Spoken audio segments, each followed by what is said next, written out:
In a time of pandemic, the tech giants are forging ahead.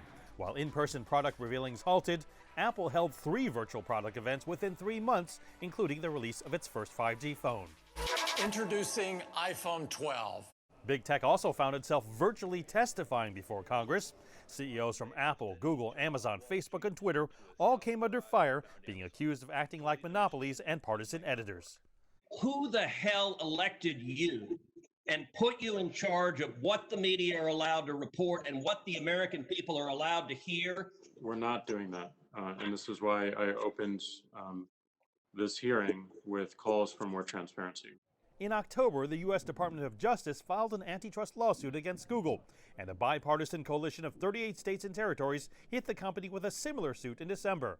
In the same month, the federal government and 46 states hit Facebook with a lawsuit, alleging the company acquired photo-sharing app Instagram and messaging tool WhatsApp to monopolize the market. They're claiming that Facebook actually acquired these companies in the early 2010s because it wanted to kill off competition, not because it wanted to make services better for its users.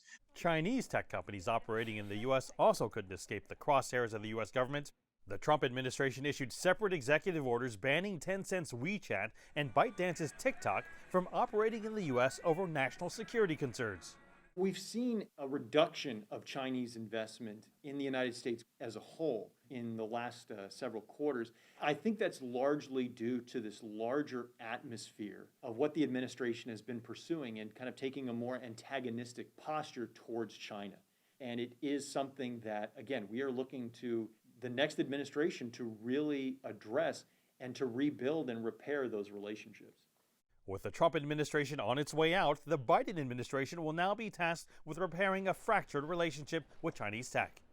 I feel like the new Biden administration is going to focus more on multilateral efforts to deal with China rather than the bilateral efforts that have happened under the Trump administration. The fact that Biden appointed Catherine Tai for the USTR position. She is a Chinese speaker, fluent, and I think that will make a big difference. As for whether Chinese tech companies will be able to work well under a Biden administration, one academic tells me they certainly prefer stability.